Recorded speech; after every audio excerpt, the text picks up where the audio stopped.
Chapter 1.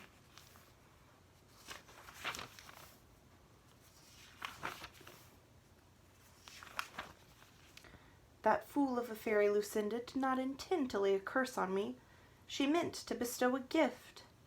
When I cried inconsolably through my first hour of life, my tears were her inspiration. Shaking her head sympathetically at Mother, the fairy touched my nose. My gift is obedience. Ella will always be obedient. Now stop crying, child. I stopped. Father was away on a trading expedition as usual, but our cook, Mandy, was there. She and Mother were horrified, but no matter how they explained it to Lucinda, they couldn't make her understand the terrible thing she'd done to me. I could picture the argument. Mandy's freckles standing out sharper than usual, her frizzy gray hair in disarray, and her double chin shaking with anger. Mother, still and intense, her brown curls damp from labor, the laughter gone from her eyes. I couldn't imagine Lucinda. I didn't know what she looked like. She wouldn't undo the curse. My first awareness of it came on my 5th birthday. I seemed to remember that day perfectly, perhaps because Mandy told the tale so often. "For your birthday," she'd start, "I baked a beautiful cake, 6 layers. Bertha, our head maid, had sewn a special gown for me, blue as midnight with a white sash. You were small for your age even then, and you looked like a china doll with a white ribbon in your black hair and your cheeks red from excitement. In the middle of the table was a vase filled with flowers that Nathan, our manservant, had picked. We all sat around the table. Father was away again. I was thrilled.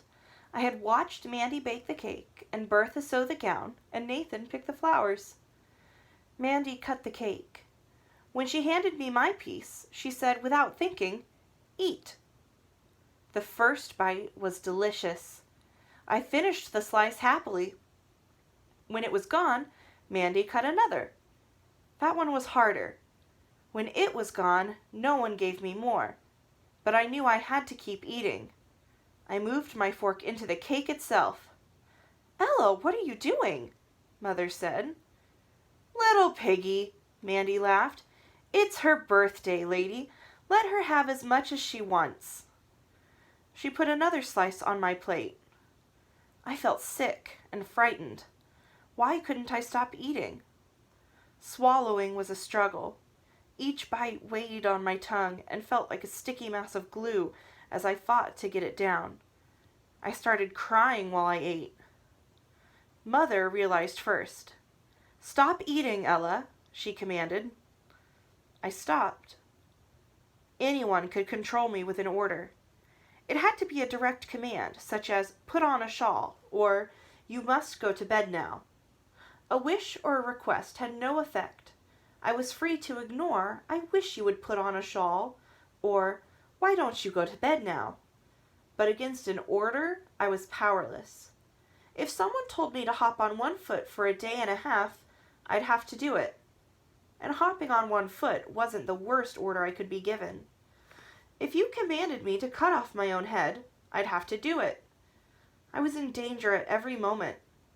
As I grew older, I learned to delay my obedience, but each moment cost me dear, in breathlessness, nausea, dizziness, and other complaints. I could never hold out for long. Even a few minutes were a desperate struggle. I had a fairy godmother, and Mother asked her to take the curse away, but my fairy godmother said Lucinda was the only one who could remove it. However, she also said it might be broken someday without Lucinda's help. But I didn't know how. I didn't even know who my fairy godmother was. Instead of making me docile, Lucinda's curse made a rebel of me. Or perhaps I was that way naturally. Mother rarely insisted I do anything. Father knew nothing of the curse and saw me too infrequently to issue many commands. But Mandy was bossy, giving orders almost as often as she drew breath. Kind orders, or for your own good orders. "Bundle up, Ella," or hold this bowl while I beat the eggs, sweet. I disliked these commands, harmless as they were. I'd hold the bowl but move my feet, so she would have to follow me around the kitchen. She'd call me minx and try to hem me in with more specific instructions, which I would find new ways to evade. Often it was a long business to get anything done between us, with Mother laughing and egging each of us on by turn. We'd end happily, with me finally choosing to do what Mandy wanted, or with Mandy changing her order to a request. When Mandy would absent-mindedly give an order I knew she didn't mean, I'd say, "Do I have to?" And she'd reconsider. When I was 8, I had a friend, Pamela, the daughter of one of the servants. One day, she and I were in the kitchen watching Mandy make marchpane.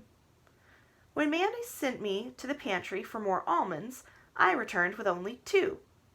She ordered me back with more exact instructions, which I followed exactly, while still managing to frustrate her true wishes. Later, when Pamela and I retreated to the garden to devour the candy, she asked why I hadn't done what Mandy wanted straight off. "I hate when she's bossy," I answered. Pamela said smugly, "I always obey my elders." "That's because you don't have to." "I do have to, or Father will slap me." "It's not the same for me. I'm under a spell." I enjoyed the importance of the words. Spells were rare. Lucinda was the only fairy rash enough to cast them on people. "Like Sleeping Beauty?" "Except I won't have to sleep for 100 years." "What's your spell?" I told her.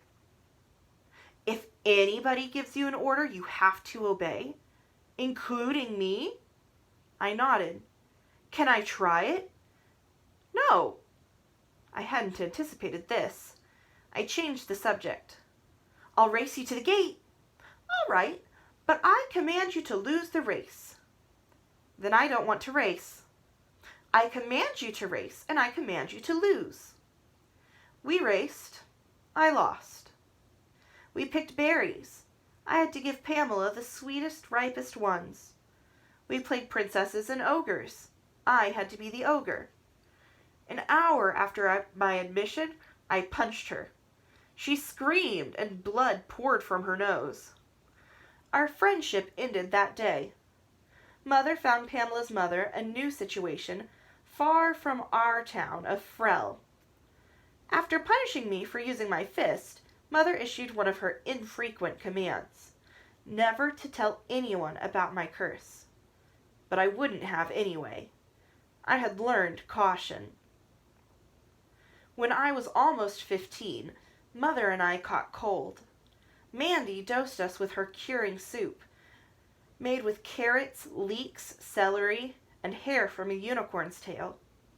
It was delicious, but we both hated to see those long yellow-white hairs floating around the vegetables. Since Father was away from Frel, we drank the soup sitting up in Mother's bed. If he had been home, I wouldn't have been in her room at all. He didn't like me to be anywhere near him, getting underfoot, as he said.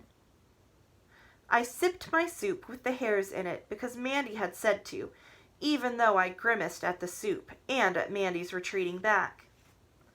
"I'll wait for mine to cool," Mother said. Then, after Mandy left, she took the hairs out while she ate and put them back in the empty bowl when she was done. The next day I was well, and Mother was much worse, too sick to drink or eat anything. She said there was a knife in her throat and a battering ram at her head. To make her feel better, I put cool cloths on her forehead and told her stories. They were only old familiar tales about the fairies that I changed here and there, but sometimes I made Mother laugh, except the laugh would turn into a cough. Before Mandy sent me off for the night, Mother kissed me. "Good night. I love you, precious." They were her last words to me. As I left the room, I heard her last words to Mandy.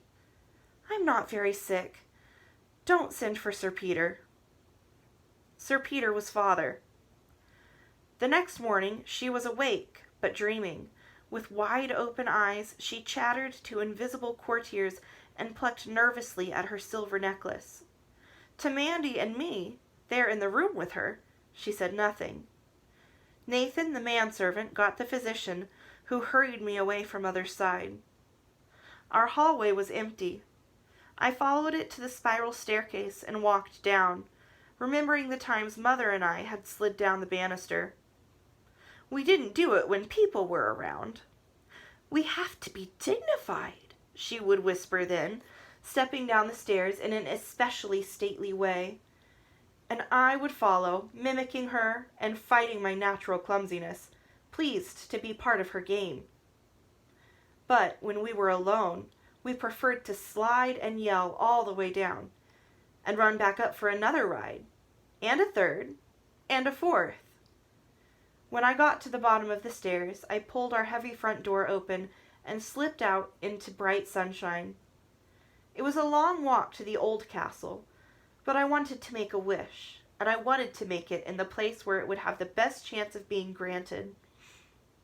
The castle had been abandoned when King Gerald was a boy, although it was reopened on special occasions, for private balls, weddings, and the like.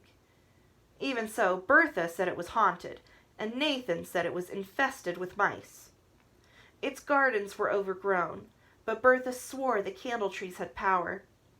I went straight to the candle grove. The candles were small trees that had been pruned and tied to wires to make them grow in the shape of candelabra. For wishes, you need trading material. I closed my eyes and thought, if Mother gets well quick, I'll be good, not just obedient. I'll try harder not to be clumsy, and I won't tease Mandy so much. I didn't bargain for Mother's life, because I didn't believe she was in danger of dying.